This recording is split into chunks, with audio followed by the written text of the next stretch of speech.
오늘 주님께서 주신 말씀은 시편 119편 73절로 80절까지의 말씀입니다. 다 같이 한 목소리로 봉독하시겠습니다. 주의 손이 나를 만들고 세우셨사오니 내가 깨달아 주의 계명들을 배우게 하소서. 주를 경외하는 자들이 나를 보고 기뻐하는 것은 내가 주의 말씀을 바라는 까닭이니이다. 여호와여, 내가 알거니와 주의 심판은 의로우시고 주께서 나를 괴롭게 하심은 성실하심 때문이니이다. 구하오니 주의 종에게 하신 말씀대로 주의 인자하심이 나의 위안이 되게 하시며 주의 긍휼히 여기심이 내게 임하사 내가 살게 하소서. 주의 법은 나의 즐거움이니이다. 교만한 자들이 거짓으로 나를 엎드러뜨렸으니 그들이 수치를 당하게 하소서. 나는 주의 법도들을 작은 소리로 읊조리이다. 주를 경외하는 자들이 내게 돌아오게 하소서. 그리하시면 그들이 그의 증거들을 알리이다. 내 마음으로 주의 율례들에 완전하게 하사 내가 수치를 당하지 아니하게 하소서. 아멘. 다 같이 기도드리시겠습니다. 하나님 아버지, 감사합니다. 주님의 음성을 듣고자 저희가 새벽 제단에 모였습니다. 우리 마음의 기도와 묵상이 주님께 연락되기를 원합니다. 감사드리며 예수 그리스도의 이름으로 기도드렸습니다. 아멘. 오늘 시편 119편 73절에 시작은 이런 고백으로 하고 있습니다. 주의 손이 나를 만들고 세우셨사오니 내가 깨달아 주의 계명들을 배우게 하소서. 삶의 고난의 순간에 자신의 삶의 모든 것을, 자기 자신을 주님이 만들고 세우셨다는 것을 다시 한번 깨닫게 된 것이죠. 여기서 나를 만들고라고 하는 이 만들다는 표현은 우리 창세기에 나오는 1장, 2장에 나오는 주님이 천하 만부를 만드셨다 할 때 그 표현과 같습니다. 그러니까 나를 만드셨다는 거죠. 나를 주님이 진흙으로 만들어서 세상의 모든 것을 만들 때 나를 같이 만드셨다는 뜻이 있습니다. 만들고 뒤에 세우셨사오니라고 하는 뜻이 나오는데, 세우셨다는 게 바로 사람을 만들다고 할 때 쓰였던 단어입니다. 나를 진흙으로 세웠고 거기다가 하나님의 성령의 익힘을 부으신 거죠. 그것이 인간의 비밀입니다. 우리의 생명, 우리가 살아 숨쉬는 것이 만든 것이 아니라 주님이 우리에게 성령을 부어 넣으심으로 인해서 우리가 비로소 사람이 된 거죠. 그래서 동물이나 세상의 모든 생물들, 이런 것도 주님이 다 만드셨는데 주님이 만든 그대로 생명을 가지고 있죠. 그런데 사람도 만들어진 그대로 생명이 있는데 그 가운데 성령을 불어 넣으심으로 인해서 하나님의 형상에 따른 사람이 된 거죠. 유대의 전통에서는 골렘이라고 그러죠. 만들어졌는데 하나님의 영혼이 들어가 있지 않은 그런 거를 이제 골렘이라고 부르는데, 사람이 사람일 수 있는 것은 주님의 성령이 우리 가운데 함께하기 때문입니다. 우리가 짐승과 다른 이유죠. 그런데 주의 손이 나를 만들고 세우셨다는 것을 내가 깨닫기 때문에 주의 계명들을 배우게 해달라. 주님이 누구신지 주님의 말씀을 깨달아 알게 해달라는 겁니다. 우리 안에 성령이 있기 때문에 우리가 성경의 말씀을 읽을 수 있고 그 말씀을 깨달을 수 있고 주님의 임재를 경험할 수 있는 거죠. 그럴 때 우리 안에 잠자고 있었던, 우리가 알지 못했던 우리 안에 성령이 깨워지고 살아나고 우리를 사로잡게 되는 겁니다. 그래서 우리는 늘 말씀을 가까이 하고 말씀을 읽어야 되는 거죠. 거기에 이 성령의 말씀이, 주님이 우리를 세우시는 큰 뜻이 있습니다. 육신을 쫓아가면 우리가 진흙으로 만든 그 뜻 그대로 골렘처럼 영이 없는 육신의 삶으로 끌려가게 되는 거죠. 늘 그 갈등 가운데 있지만 우리가 영으로 살아야 한다는 것을 고난의 순간에 깨닫게 되는 겁니다.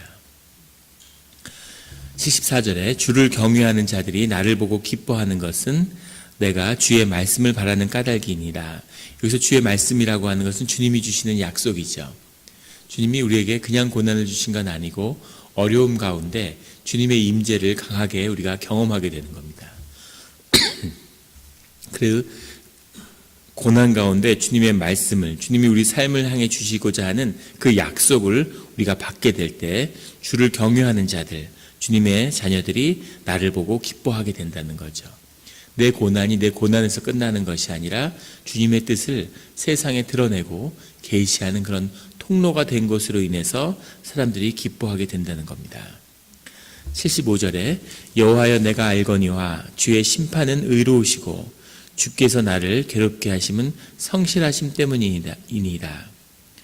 주의 심판이 의롭다는 것을 내가 알고 선포하는 것이죠. 그리고 주께서 나를 괴롭게 하심은 성실하심 때문이에요. 여기 성실하심이라고 하는 말의 원문은 에무나인데 에메트라고 하는, 보통 성실하심은 에메트라는 단어를 번역하는 것인데 여기는 좀 다른 단어입니다. 우리말로는 다 같은 성실하심으로 나왔지만 여기서의 성실하심은 약속을 지킨다는 뜻이 들어있어요. 에무나라는 데는.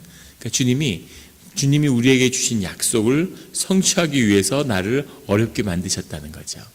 우리 삶이 그냥 떠내려 가도록 그냥 그렇게 살다가 끝나는, 세상에서는 무사하냐고 그러죠. 무슨 일 없냐고 인사할 때. 그러니까 마치 일이 없는 것이 그 평안함이 삶의 축복인 것처럼 얘기하지만 그것이 아니라 주님 가운데서는 우리의 삶이 파도가 치고 어려움이 있으나 그것이 우리의 삶을 일깨우는, 우리에게 주님이 주신 그 약속이 무엇인지를 다시 되살리는 그런 것이라는 거죠.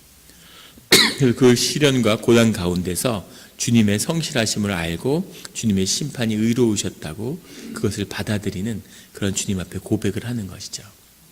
그래서 삶의 고난이 저주가 아니라 축복으로 그것을 바꾸는 기도와 신앙의 문을 여는 것입니다. 76절에 구하오니 주의 종에게 하신 말씀대로 주의 인자하심이 나의 위안이 되게 하시며, 주님이 우리에게 준 그런 말씀이 있다는 거죠. 그런데 주의 인자하심이, 그 말씀을 이루기 위해서 우리의 고난이 있지만 그 가운데서도 우리가 의지할 것은 주님의 인자하심이라는 겁니다. 주님이 은혜를 잊지 않으시고 고난 가운데서도 우리를 지켜주신다는 거죠. 77절에 주의 긍휼히 여기심, 앞에 나온 인자하심과 똑같이 받는 거죠. 긍휼히 여기심이 내게 임하사 내가 살게 하소서. 참 그 절실한 고백이죠. 얼마나 어려운 상황에 처해 있으면 주님 앞에서 드리는 고백이 인자하심과 긍휼히 여기심을 통해서 나를 살려달라고, 살게 하소서라고 하는, 이 살게 한다는 것은 단순한 생존을 의미하는 것 이상이겠죠. 주님 안에서 숨을 좀 쉬게 해주십시오. 삶의 희망의 빛을 좀 보게 해주십시오 라고 하는 그런 고백이죠.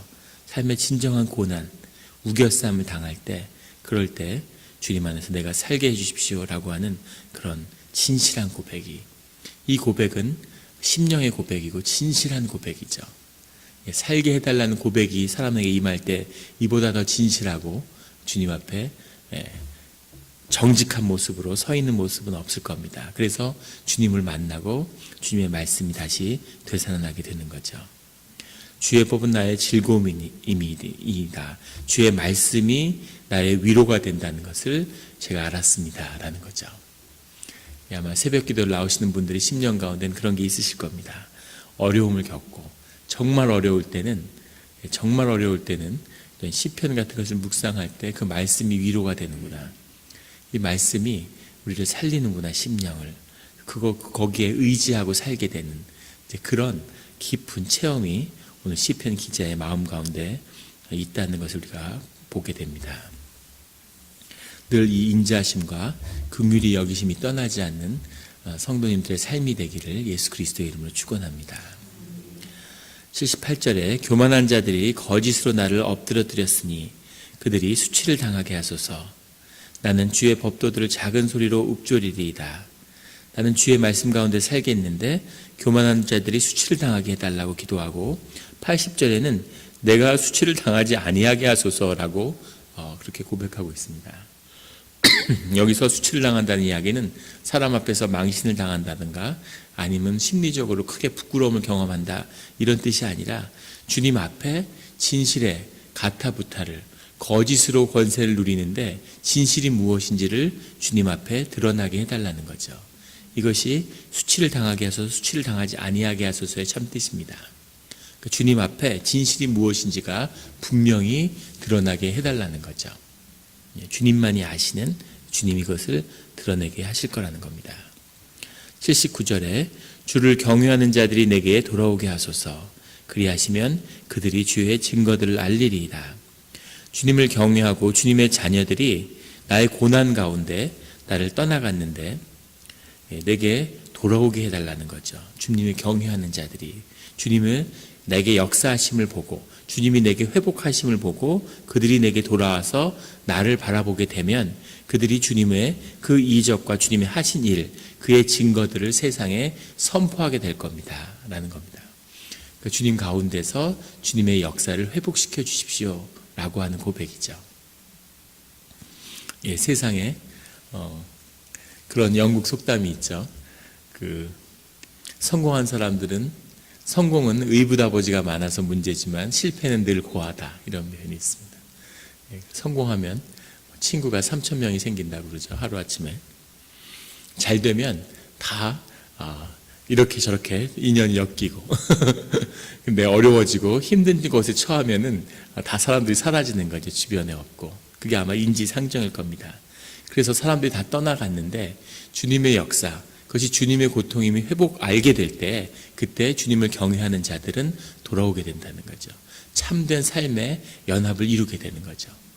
다윗의 왕이 왕권에 있을 때 번쩍번쩍 빛날 때는 주변에 사람이 들끓었는데, 그런데 왕위에서 밀려나서 도망할 때는 주변에 사람이 아무도 없고 길에서 사람들이 욕을 하고 이러는 거죠. 그럴 때 하나님을 다시 찾는 겁니다. 하나님과 깊은 연합을 이룰 때 하나님의 사람과 다시 만나게 되는 거죠. 삶의 고난은 늘 축복의 통로라는 것을, 주님의 사람을 만나게 되고 주님의 사람과 연결되고 내 삶을 다시 주님 안에서 회복하게 되는 그런 귀한 주님의 때가 된다는 것을 고백하고 있습니다. 80절에 내 마음으로 주의 율례들에 완전하게 하사, 완전하다는 표현이 시편의 여러 편에 걸쳐 나오는데 탐임이라고 하는 표현이죠. 이 탐임에 말하는 완전하다는 것은 내가 정말 주님 앞에 흠잡을 것이 없는 깨끗한 사람이 된다는 뜻이 아니라 그런 마음으로 주님 앞에 주님의 율례들을, 주님의 율법들을 행했다라는 그런 고백입니다. 주님의 내 마음으로 율례들에 완전하게 하사라는 말은 내 마음에 주님의 율법에 따라 살겠다고 하는 그 마음, 자원하는 심령이 내 마음을 사로잡게 해달라라는 고백입니다. 그를 통해서 내가 주님 앞에 수치를 당하는 일이 없게 해주십시오라는 고백이죠. 우리 마음 가운데 오늘 우리가 주의 자녀로, 주의 이름으로 살 때 세상 가운데 수치를 당하는 일이 없게 해주십시오라는 그런 고백이 함께 하기를 원합니다. 주님께서 우리의 삶을 붙드시고 오늘 하루 가운데 오늘 하루를 넉넉히 감당하는 그런 힘을 주시고 그 무엇도 훼손할 수 없는 그런 자녀의 존귀함이 우리의 삶을 주장하는 그런 하루가 되기를 예수 그리스도의 이름으로 축원합니다. 다 같이 기도드리시겠습니다. 하나님 아버지 감사합니다. 오늘 또다시 축복의 하루를 허락해 주신 것 감사합니다. 오늘 우리가 이 시간에 이 땅에 살아야 할 이유가 주 안에 계심을 믿습니다. 그 뜻을 발견하게 하시고 우리가 그 뜻 가운데 주님을 믿고 의지하면서 우리의 자원하는 심령으로 주님 앞에 나아가고 주님의 능력이 우리에게 부어지는 그런 하루가 되게 하여 주시옵소서. 우리가 힘들고 고단한 삶 가운데 주님 앞에 자원하는 심령으로 매일 새벽 기도를 나오고 있습니다. 우리가 새벽 제단을 쌓을 때 주님이 높임을 받고 주님이 영광을 받으시고 우리의 삶의 자리에서 주님이 높이 떠받들려지는 그런 일들을 보게 하여 주시옵소서. 주님이 주관하시는 삶 가운데 자녀의 영광이, 자녀의 축복이, 자녀의 권세가 회복되는 줄 믿습니다. 우리 구체적인 주님께 기도를 들고 나왔습니다. 그 기도에 응답하여 주시옵소서. 그 기도가 주님의 때까지 늦춰질지라도 주님 안에서 반드시 성취됨을 믿습니다. 가정을 회복시키시며 자녀들이 축복받는 그런 일들을 보게 하여 주시옵소서. 감사드리며 예수 그리스도의 이름으로 기도드렸습니다. 아멘.